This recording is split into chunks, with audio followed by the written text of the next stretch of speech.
Thank you so much. Thank you for that introduction. I'm eager to see the distinguished poet arrive. I can't say how grateful I am both to Mark and to Gary for allowing this event to happen. A special thank you to Gary and the Center for Humanities, which has become a place where we all come together every Friday, where Lucubrations can have their open mics, and where poetry and the humanities can live in a world where oftentimes they're under fire. I feel very fortunate to be at St. Anselm College. I also want to make a special thank you to the English department at St. Anselm College. I often say I got a good education at St. Anselm College. One of the first things I did when I came here, beyond memory, about in the time of the dinosaurs, was to start taking a class every year. I'd taken classes in biology department. I like to say that I've probably taken more classes, undergraduate classes at St. Anselm than any other person, because I've taken more than you need for an undergraduate degree. And I never took a course in poetry. I was not a poetry person. I discovered poetry in Professor Cronin's romantic poetry, and I took 3 other classes from Professor Cronin, and I took classes from Ed Gleason, a former member of the philosophy department. So I raise my tea to the English department, without which this would never have happened, and I'm very grateful to them. I should say something about how strange it is to be here talking to you about a book called How to Be Good. I'm one of the worst human beings you are likely to encounter in person. In fact, it's a joke around our house. When 5 or 6 times, that's on a good day, I find myself doing something selfish or thoughtless, or find myself more likely, embroiled in some type of angry, pouting fit of some sort. We'll laugh and say, you should write a book about how to be good. And I did. Apart from jokes about those who can't teach, this, you may have noticed on the back, this little portrait of William Blake's Flea is the author portrait, at least the portrait of the author's soul. So I'm going to do something today that a poet is not supposed to do, which is explain their poems. Almost all of these poems had a particular philosophical argument and a particular philosophical insight, often not mine, in mind as I wrote them. I'm going to start out, I'll read a few poems, and then we'll stop and talk about it, and you can ask questions, raise arguments, objections, throw things as you like. But that's my plan. Let me start out with 3 poems that have something to do with logic. I was saying that I was hired here to teach logic in the philosophy of science. I never would have dreamed of writing poetry. I was a logic, left-brain person. I majored in chemistry in college.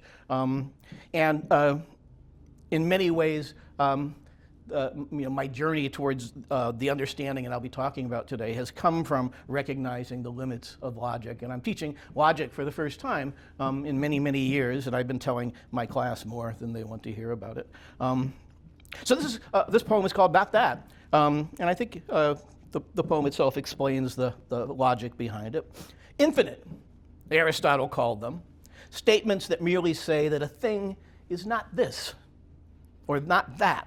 Unbounded, the number of things in the universe that are not a dog, and you and God and Pluto share the little overlapping section of the cosmic Venn diagram that is not a frog, not a log, not cloud, quark, canoper, xenon, gas, virus, beetle, butterfly pond, or potato.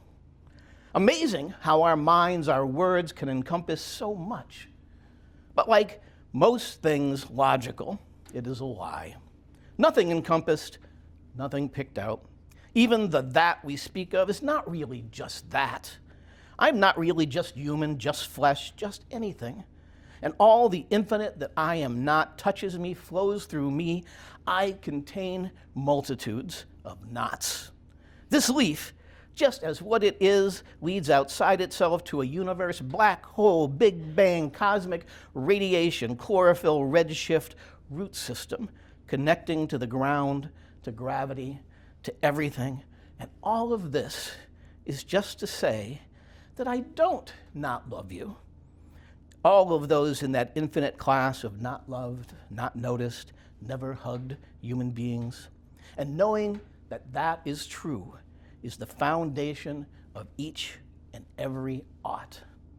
There is no part of you that is not me. And of course, James Baldwin has reminded us of that all of the children were ours all along. I'll be talking more about how the foundation of every ethical obligation comes from recognizing the way in which the illusion of our separate individuality is broken down by other human beings in the world. So here's another poem. This one made one of my favorite parts of the book, at least for me. You won't enjoy it, but in the back there are notes that explain all of the references to various different philosophers and things that are alluded to in the poem. This one has a few. Alcibiades, this poem deals with Plato's symposium that was banned at Texas A&M. Perhaps you'll come to understand why. Alcibiades was an ancient Greek ne'er-do-well who was very famously enamored of Socrates, and Socrates resisted the temptations of his advances. Diotima was, we think, perhaps a mythical figure mentioned in the symposium who initiated Socrates into the mysteries of love. I think the rest is explanatory. It's called Certainly, O Socrates. Interlocutors always agreeing. Is it not certain that one who is virtuous must have virtue? And that having virtue can admit no evil? And of course, the latest stooge, Gorgias, or Callicles, or Eubecicles, will nod stupidly and say, why, of course, Socrates, and hence I agree that an innocent child in Gaza can suffer no evil. Words and words, containers of classes, and cowardice will always find a philosophy to support it.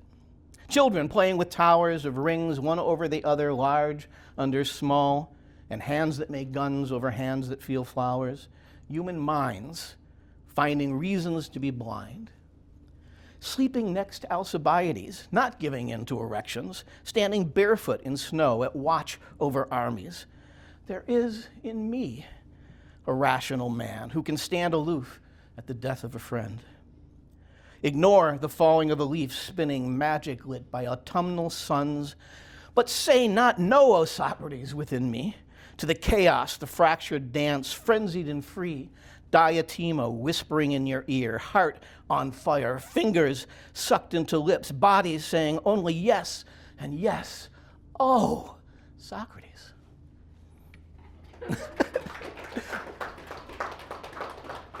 You can see how that would get the symposium banned, right? This poem is called Only Logical. The book that I'm resurrecting a book that I wrote when I first came here in my logic class, and I named the book after this poem. I'll see if I'll stop after this and see if there's any questions. Perhaps those of you who studied political philosophy or geometry or mathematics can identify some of the references in this poem. It's called Only Logical. It's got lines by Leibniz, by Kant, by Anne Carson, by Edna St. Vincent Millay, by Melville, and Whitman, and there are a few lines that I wrote in there too. Beginnings being given, postulate and premise, all things follow as if already there's no escape. Equal triangle already in the overlap curves, crossing in the Vesica Pisces, first theorem of Euclid, alone seeing beauty bare, implicit, and it falls into place, all of the questions reduced to let us calculate. How much area can you enclose in a length of string, in a mind, in a chain link fence? How much wood would the woodchuck chuck, hypothetically speaking? And deducing, we make it explicit. We make the quiet part loud. We strap nature down and force her to answer our questions. On a frictionless plane, fire a 100-gram plastic bullet at 60 meters per second, and what size bruise will it leave on tender journalist's flesh? Self-interested agents striving, where would an invisible hand drop bombs on hospitals? Who would it finger for detention while staying invisible in a mask? It's all there in the geometry of the real. But then I think of ripples on the surface of water, turbulent swirls and foamy Rorschach patterns, and the swirl and surge of clouds piling and spreading, never the same twice, sensitive like me to initial conditions, my indeterminate tiny indeterminacies in Planck intervals you can't even look at without touching. Panopticon crumbles, and singularities at the centers of galaxies, and in the baby beginnings of universes, of the lanugo fuzz on my newborn brow, the way its curves fit my mother's neck, the way her voice mouthing from beyond memory, the syllables of my name, how it breaks the world and fractures all argument. Each of us, an infinite that slithers, vibrates, amphibolizes its way out of chains, squirms free from the pins that hold the colors down, screaming their rebellion, mouthing objections. I would prefer not to. Not to, even given the power of premises, even given logic, even given the selfishness that never gives. It does not follow. I will not follow. I rebel, therefore we exist, containing multitudes that logic never negates.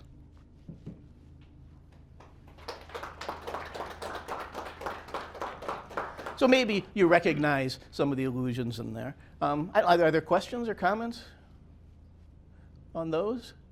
Yeah, please. Could I just say I'm interested in the mother's neck and in the hugs in the first poem.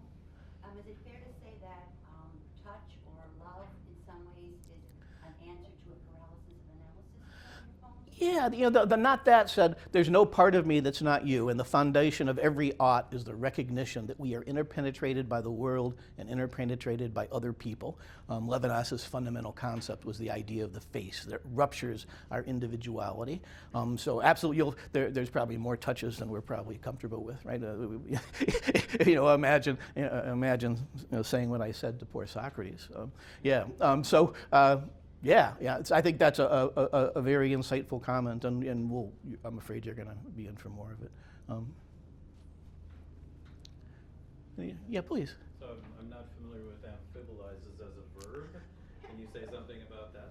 Yeah, amphibole was a word that meant ambiguity, and Kant used the term, and then Emmanuel Levinas used it to describe an essential sort of buzzing or slitheriness or slipperiness in experience, the way every time you say just that, something else will come and say not just that, and it'll spill over into other things. So I like to steal that philosophical language. I'm a stealth philosopher in my poetry. In fact, in my philosophy, I've often been a stealth philosopher because I was trained in logic and analytic philosophy, and I've been an adherent of process philosophy of Alfred North Whitehead, and I've had to hide in order to get philosophers to take me seriously. I have to hide my philosophy. Whenever it's a refreshing change to be able to say and talk about philosophy, because usually when I read in front of poets, I have to say, I'm so sorry, I'm a philosopher, and I'm sorry that there's philosophy in this poem.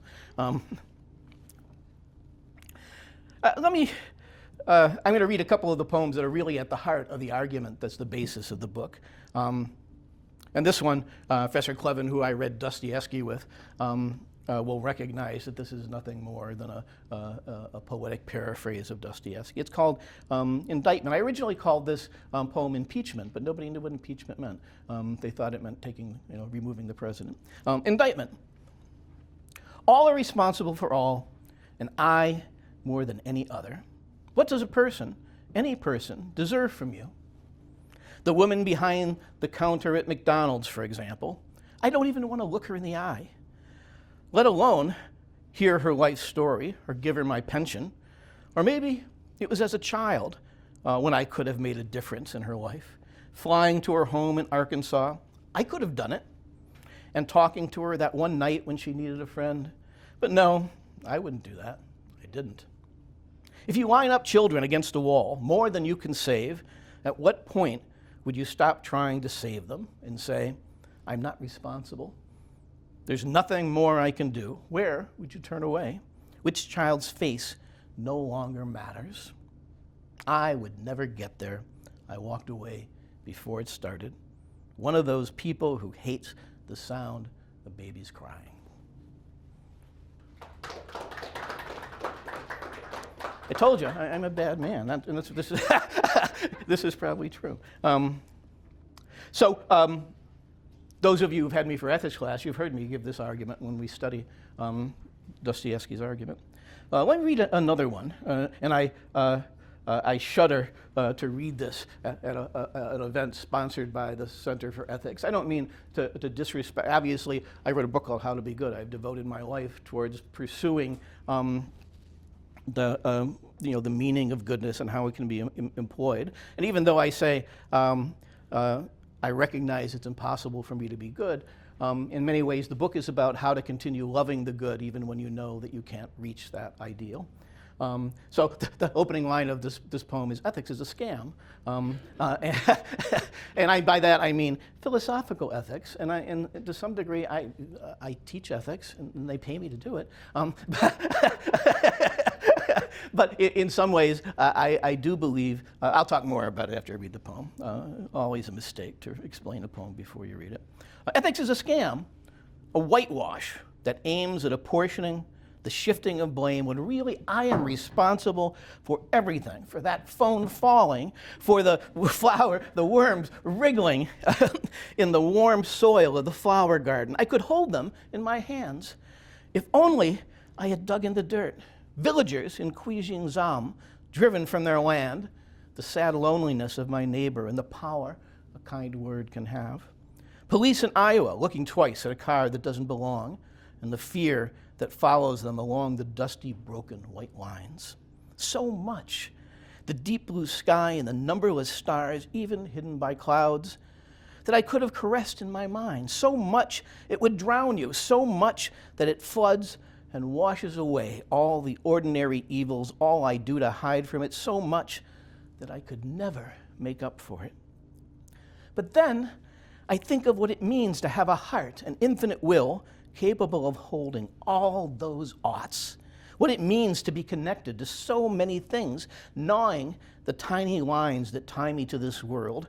And I feel the current of it all connecting me to this world, wanting to sweep me away, flowing through me as if I were nothing, transparent, permeable as the very air I breathe. I feel it finally bearing me away into the immensity, joining it finally and discharging my debt.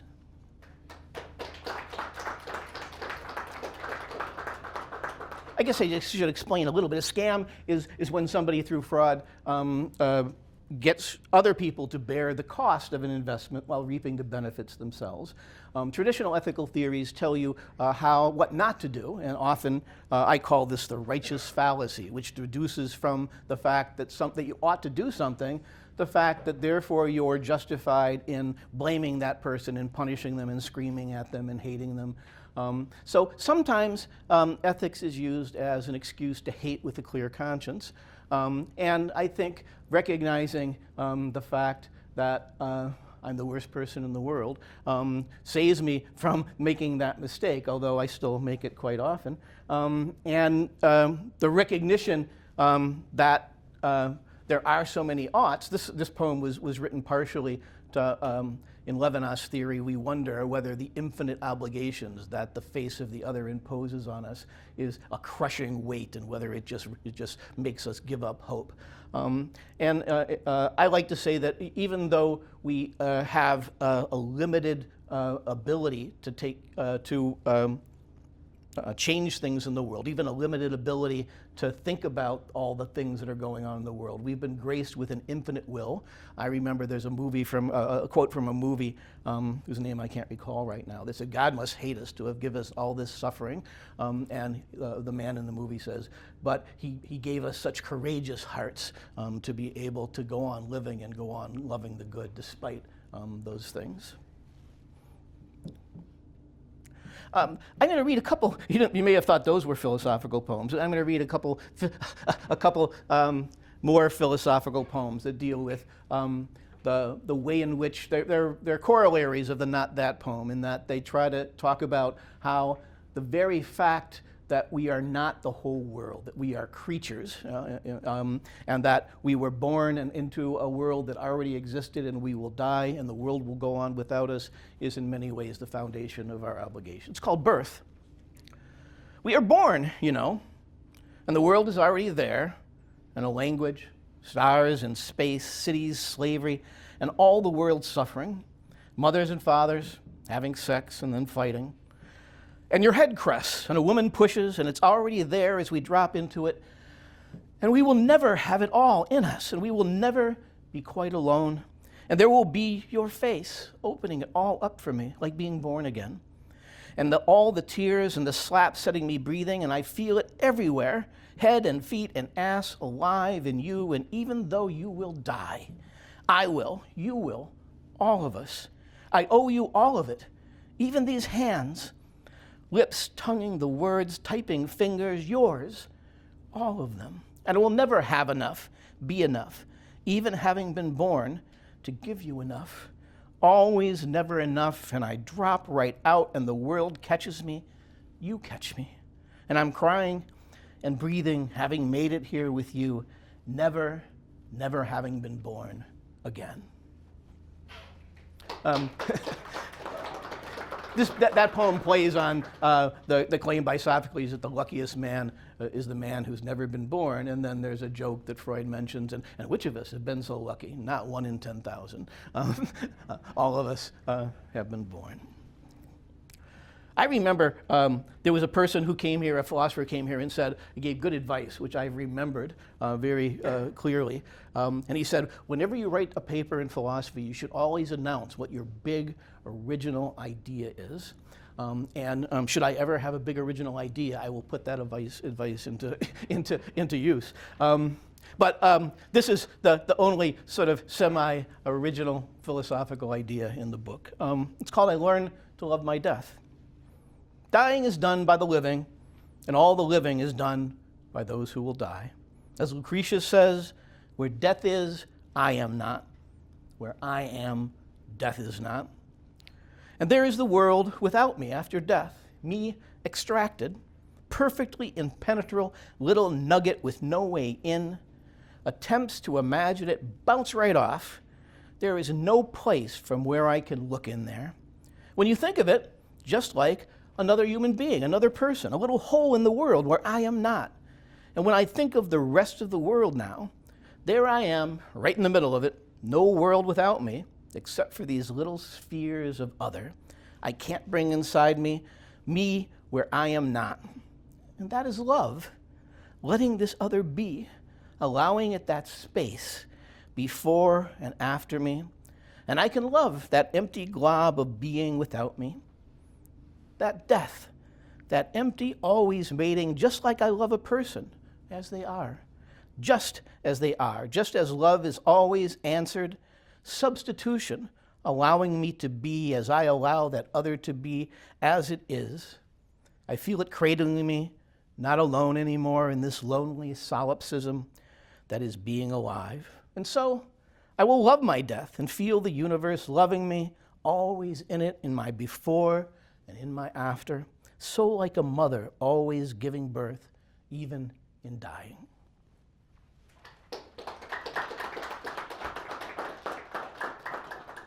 So that makes explicit use of the Levinasian idea of substitution.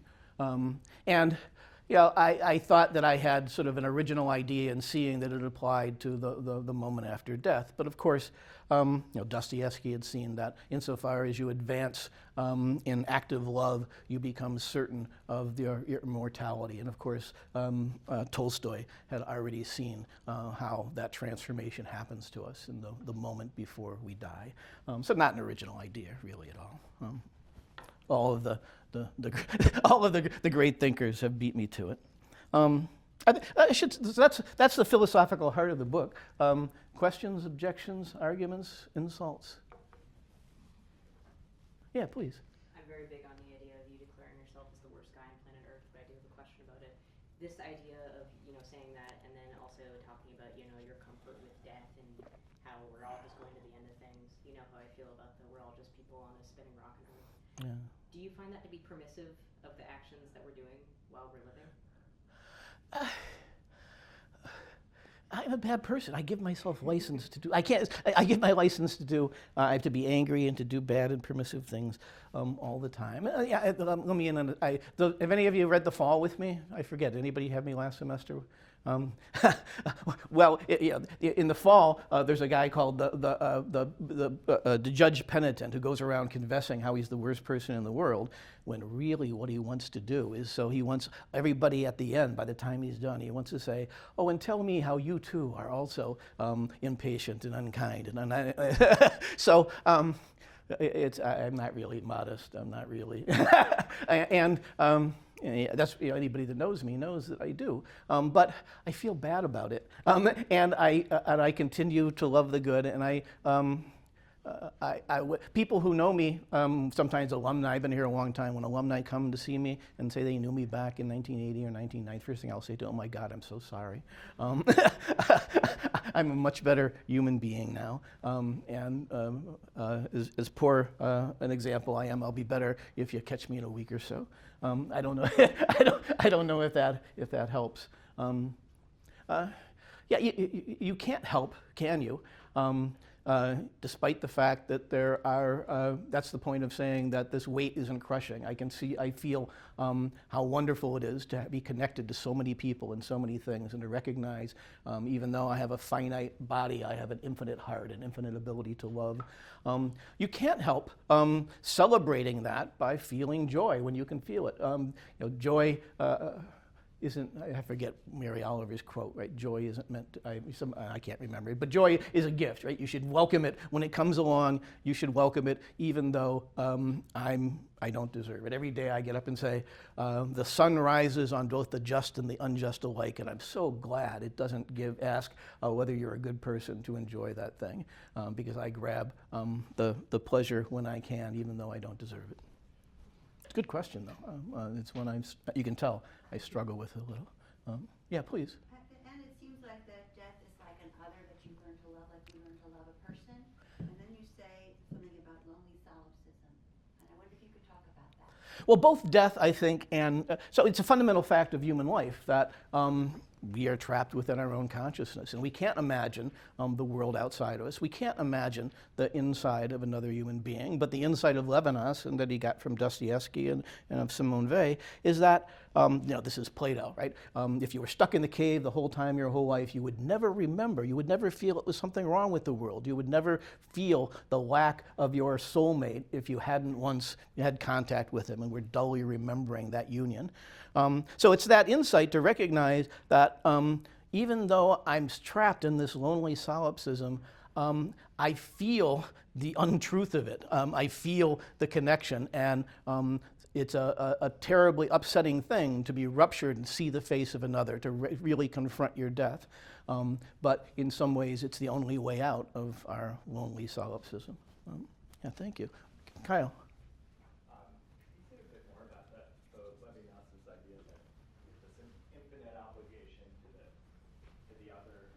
How does that not overwhelm us, and how does it actually help us do right by the person that we meet?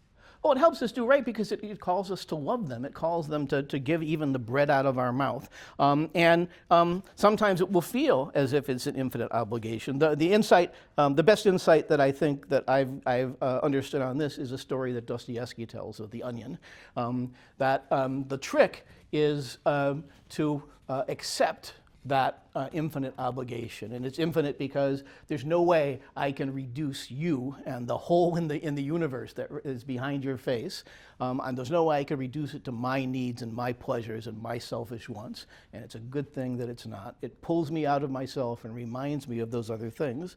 But Dostoevsky said that what keeps us from being good most often is the fact that we can't handle that infinite obligation, and we try to hide it from ourselves by saying, well, as long as I didn't kill anybody today, I'm a good person, and now I can hate some people who are killing people, or hate some people who aren't doing the things that I wish that I could do. So probably the best thing it does to make you a good person is to let you see that you have no, some guy said that, I don't know who it is, who am I to judge? You don't hear his name too often around here. But the best thing you can do is recognize your limitations and to see that you can't ever declare yourself as a finished good person. But the trick then is to, as I said, to continue loving the good. And Dostoevsky gives the story of a person who gave just an onion and was able to pull someone out of despair or out of the pit, by letting them tug on the onion. The rest of that story doesn't have a very good ending, but we won't mention that. Yeah, it's a tough question. Levinas scholars are writing about it all the time.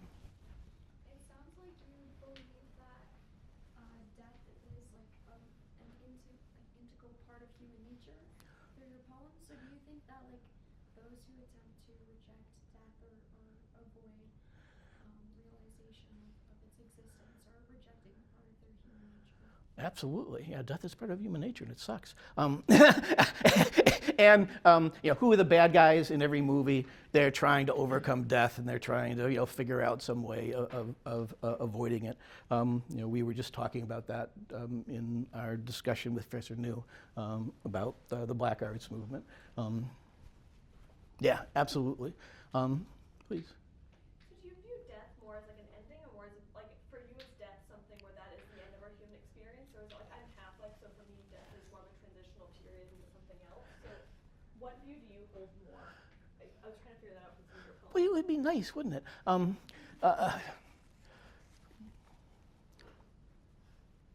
I want to. This is a difficult question because, as Dostoevsky said, on a good day, you can get me believing that I might somehow float off into the ether. But most of the time, phenomenologically, I can't even imagine that I'll persist after the death of this body and the dissolution of all my atoms and molecules and brains. And it's almost impossible for me to imagine that. Boy, I wish it was true. And boy, I admire. You have to think about how can you be good if you're immortal. I have a whole, sometimes in my philosophy class I can talk, would immortality eventually become boring? And when we talk about virtue ethics, sometimes we talk about what C.S. Lewis said, you should live in time as a creature destined for eternity. And in some ways, that's what goodness means. Goodness means the traditional account of heaven and hell. Goodness means finding a way of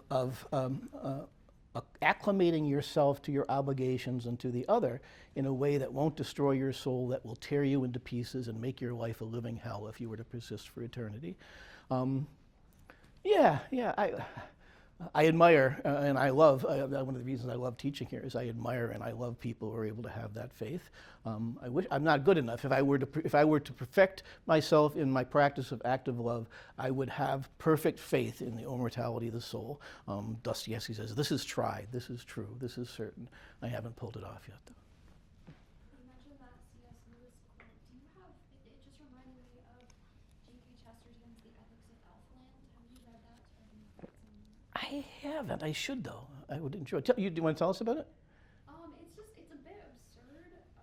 He kind of, like, I have read it for at least 5 years now, but he talks about kind of questioning whether reality exists if you turn your head. Are the leaves blue when you're not looking at them? And he ultimately makes an argument for belief in Catholicism and return to orthodoxy. It's part of his bigger book, Orthodoxy. Yeah, I got a poem coming up about St. Thomas. Maybe we'll talk about that then. Eric, did you have a question? Oh, I was just going to say to Kyle's comment about infinite obligation that I think Levinas talks about the presence of the third, which means that I would be infinitely obligated to you if you were the only person in the world, but there are other people too, and so I have to consider to whom I owe what, right?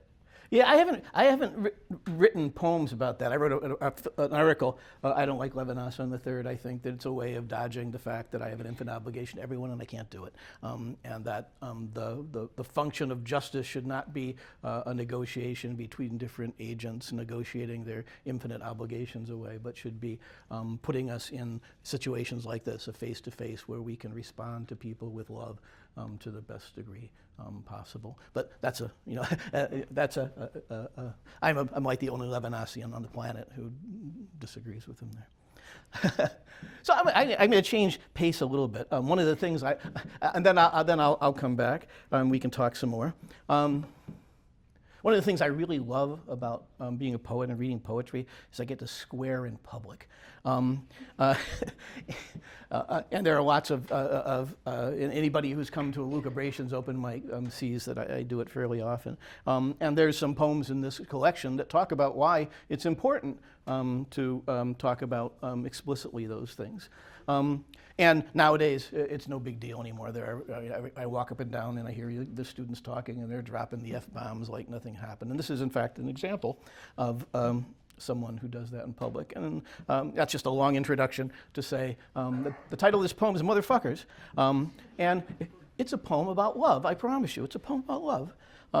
A flock of balloons on strings in the wind blowing, bouncing off each other and off the poor woman's head, struggling among a multicolored maelstrom of kids' birthday balloons, pulling, tugging them in tangles through the gusts of wind in a parking lot, finally screaming, "Motherfuckers," at the tangled, and as she tangled and untangled herself, and it was a moment of complicated feeling as she saw that I saw, understanding the love gone into choosing this bundle of helium wishes.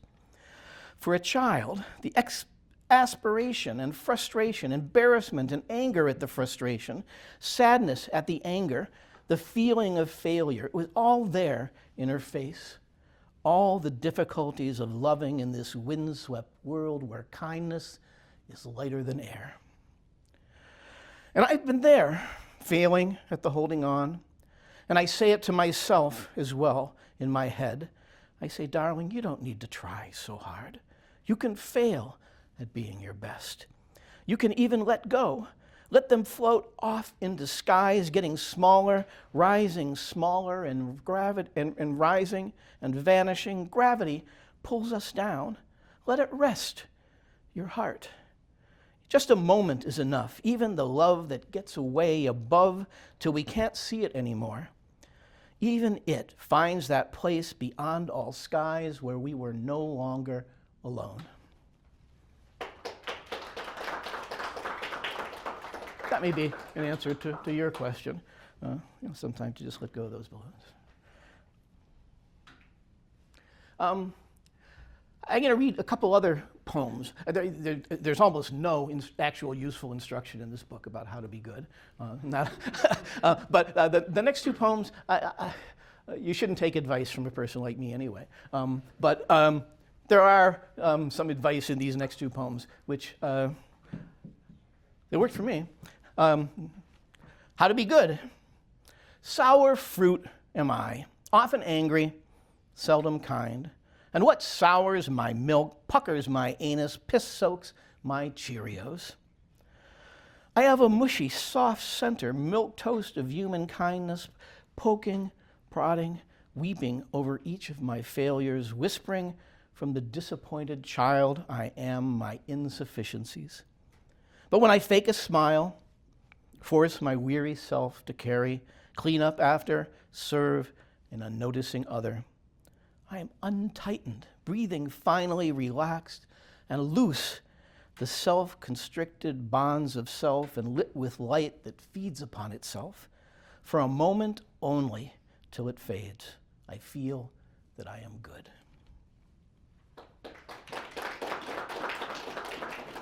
One of the great things about being a teacher is it really provides you with almost unlimited opportunity to doing things that no one notices and no one will ever thank you for.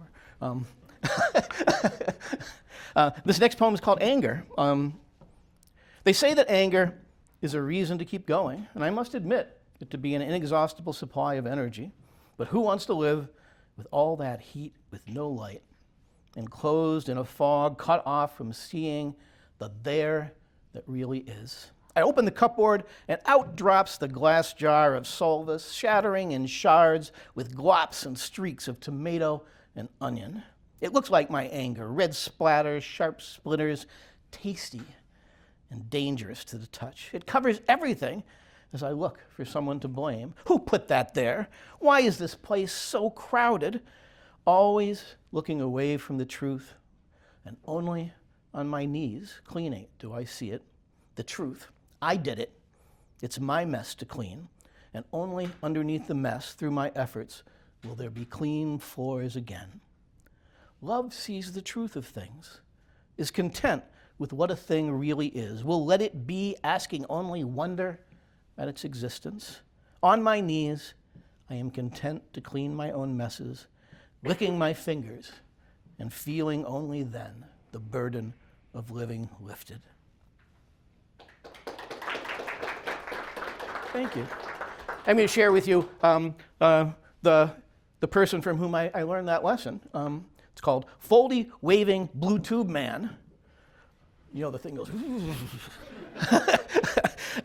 up and down, enthusiastic, arms akimbo, getting attention, not caring for it at all, inflating, rising up almost rigid, and then folding over as the air rushes out his open top, wiggles and swagger and sway, folding over, bending low and flaccid till air flows up and fills him, so full of energy and feeling, his tiny arms barely keeping up, gesticulating a universal language of mute pep and passion. I feel for him, this Sisyphus of advertising, up and down, zealous fanaticism over and over, nothing hard and soft, inflating only to be deflated again. Wafting little arms, grasping at nothing. And here I am, inflating with anger, shaking fists over nothing, letting my air out, positively quivering with momentary indignation, an advertisement for the absurd. Come, look, how little all this really matters. On sale, now.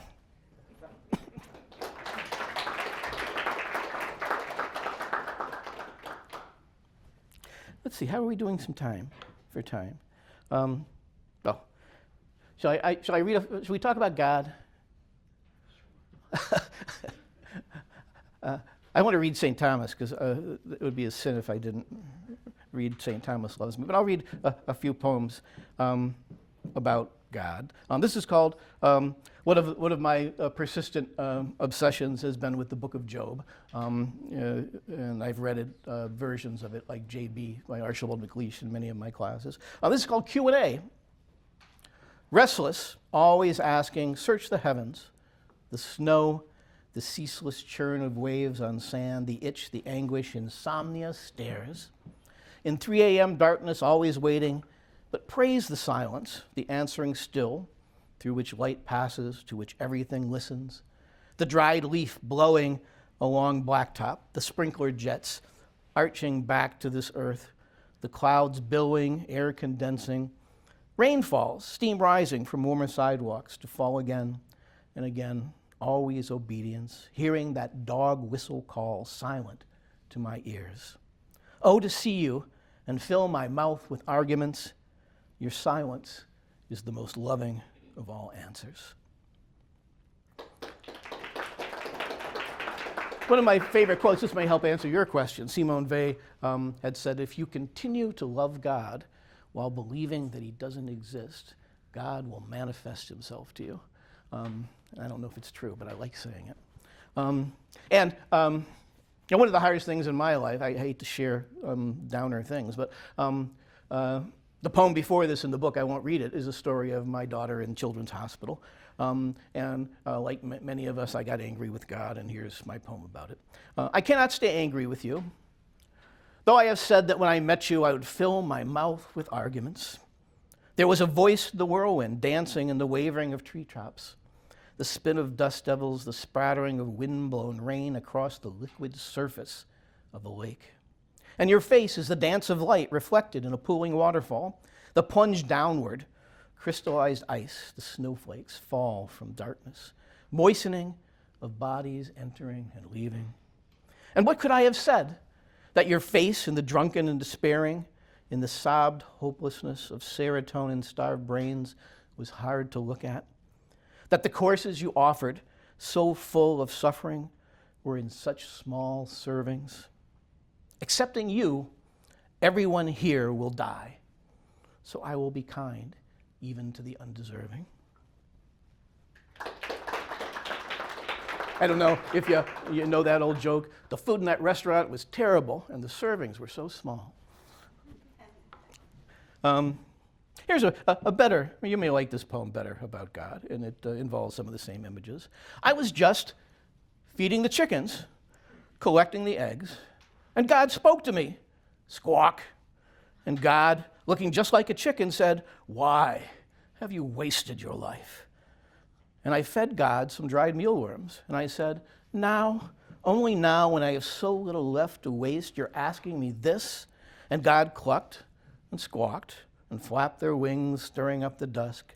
"I am the voice in the whirlwind. I am the thing with feathers. And you have seen archaic torsos. You have seen chicken hawks soar. You have seen my face reflected in light in a pool by a waterfall. But still, is your life wild and wonderful? What have you done with it?"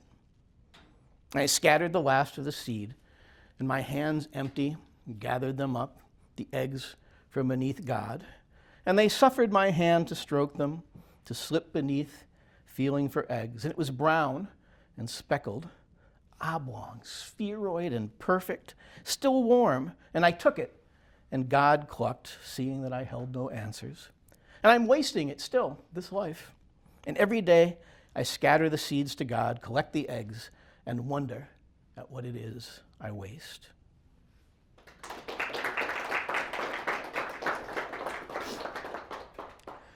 So if you'll indulge me, I've been teaching a course in sex and gender for some time now, and I've learned a lot. The best way you can learn something that you don't know is to try to teach it. This is, a few years ago, we did a diversity project called "To Be a Man." It is named after this poem. When I was 10 years old, I ran from the playground, a bully following me, trying to reach the safety of home, panting, knocking on my door to be let in. And my mother looked out the window as he came up after me, the bully, up the driveway, and she said, "Be a man," and turned away, her face disappearing from the window, leaving me on the outside. And I've learned to be a man, not by bruises, fists, grunts, and shattered face on the sidewalk straining. I have learned to have the strength to be soft, for staying, not leaving, for hands outstretched, for lifting up, not pressing down, seeds into soil, making gardens grow, greening a home, arranging petals in a vase, bluing fists to fingers, from cuffs to caresses, from taking to yielding, from grasping to giving, from pressing to shielding. And I've learned to be a burper of babies, a braider of little girls' hair, changer of diapers, quiche cooker, bread baker, homework helper, four-rowing, silly, giggly, grouching giant killer, dish doer, bed maker, butterfly kisser, binder of wounds with the courage for a crying child and the magic to make it all better, prowess for princess parties, proud to be pink, power not to be prodded, but to pause and to see and to think, to be a taker of cares, to have the dignity of serving another in love, assertiveness to sometimes stand by and shut up, the cojones to look another person in the eye without judgment, to see their truth, to be secure enough in your sexuality, to be moved to tears by beauty, to have hands hardened in the creation of soft things. I've learned that to be a man is simply to be human, and that's women's work too.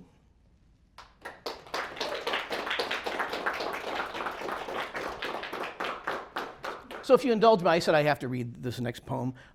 It's based upon a poem that a student here wrote called F. St. Thomas, which got us banned in lucubrations for a little while. And this was my attempt to make peace with St. Thomas. And I can't tell you how much of the work that I do in my classes involves the ways in which some of our moral theories and some of our ways of understanding gender, some of our ways about understanding the world are moored in a biology that came from Aristotle and that no longer fits into the world that we understand through evolution. So I imagine what would happen if St. Thomas were reborn and learned all of the new science.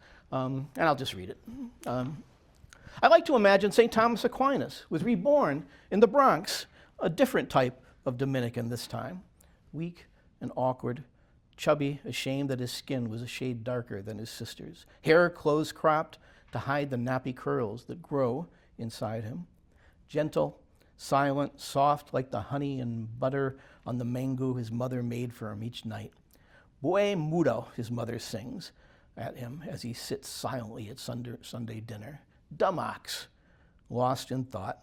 I'd like to imagine a kind teacher at his school allowing him to eat his lunch in the tiny library. I see him finding biographies of Einstein and Galileo among the shelves of odes to brown-skinned sports heroes that look just like him. Reading in amazement of the love affair with the stars, moving these men to gaze at the heavens without rest, to marvel at the harmony among the billions of stars, while most men cannot go a minute without waging war in their hearts. And of course, he would fall in love with the regular numbered lines of the proofs of Euclid's geometry, like bars holding down the trembling, heaving truth into the shape of Beauty Bear. But then there was Gödel, discovered in the entry on logic in the Encyclopedia Britannica, tucked between locks and love, a system to number the many names of God, to every sentence a name, even the truth that cannot be uttered. I lie when I say I'm not lying, and God loves only those that do not love themselves, and the sweat on his palms, the shaking in his loins when he reads that there are truths that cannot be caged, that cannot be dragged into the sunlight by the lines of a proof, and a cage door swung open on the undecidable proposition of his true name, the unsolvable halting problem of the process of his self-construction. Not even God can declare him finished. And I imagine him finding the glossy Time Life coffee table book, illustrated version of Darwin's Origin of Species, sneaking it home in his backpack, tearing at the seams at night by flashlight beneath the blankets, enamored of the dense, tangled bank of life.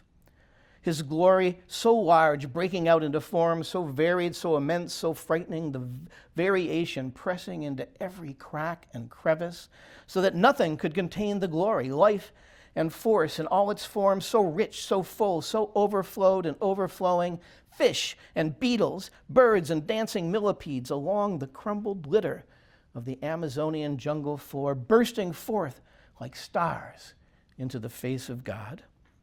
And I imagine that taking the subway to Mass, I imagine him taking the subway to Mass, for of course, being who he was, he would find Jesus, or rather Jesus would find him, so that inflamed by Darwin, in the dark shining pews polished by so many dark shining bodies, he would feel from the face of Darwin looking at him, fat, brown, nappy, haired, dumb ox Maricone, and feel the flowering of that gaze, overflowing into the firework of colors of the forest floor, and the forest that swirls the galaxies and swirled his hidden parts to make his face, these legs, these loins. And he saw that he was loved, for the things that we love tell us who we are. He himself was part of this fertile world, wonderful world, for scientists and poets and saints are all alike in being pregnant with wonder. And I like to imagine him after many years now, an aged priest, and me, little 12-year-old, waiting to be alone in the church before I approach the confessional, trying to conjure words for the shame at my body, for the queerness of the bent of my desires, for I was more Maricone than I had words to describe. But he didn't even let me get started as I stumbled, starting to try to name my sins, placing his old, brown, wrinkled hand on the screen between us. And I could see the lines on the inside of his palm, darker in the folds of my small hand, filling in only the center of his on my side of the screen. And so St. Thomas loved me across the centuries, and I forgave him, for he knew not what he wrote, for love follows knowledge.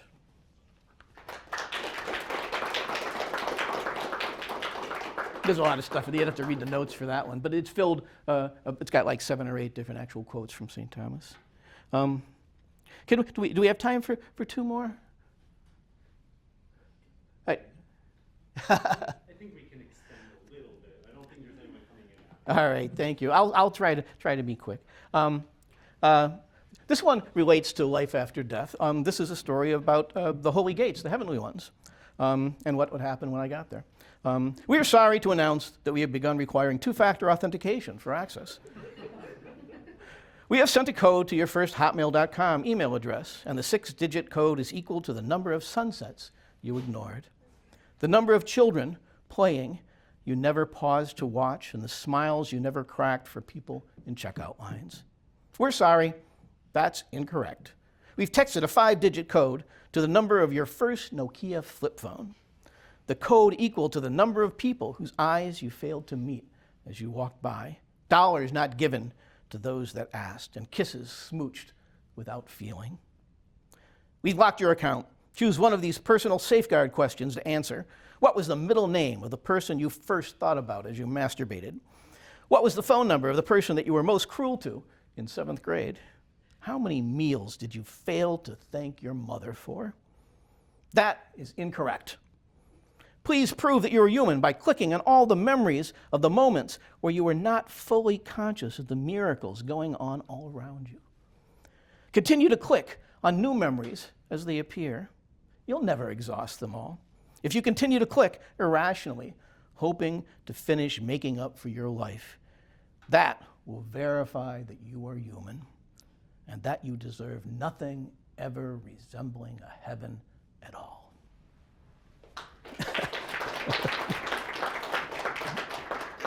I won't end on that. This is called What is a Person? And it starts with a typically philosophical answer. A person is a center of rights, individual, and an end in themselves. And they are born and they die, people living before them and lasting after them, born into a language, a world, a culture already existing, always memories of a home that never was. And the way you can never imagine yourself out of that nothing sandwich into that you were not before birth. The unthinking empty of a world going on without you. Where is my mother? My child, where will you find me? And how can I be anything without the void, wound left in me as I look at you, your face, and infinity opens up? My God, it's full of stars. Reflected on the shine, the surface keeping me out, but I owe it everything, you everything. Take my hand, take the bread from my mouth. My home is yours, substituted, myself drawn into you. A person is never just a person is. And I will sing of us, the we found under the face reflected in the water. Sing the depths unplumbed of naked need. Sing with me our joint undoing. Dance the vulnerable body, hungry, naked, entered and left. We are together. I love you. You are a person. And loving you, I almost love myself. The sun sings, yellow leaf blade, green shouts aloud in joy. We will die, but today we can dance. Take my hand, finally knowing in unknowing what we are together. Dance with me.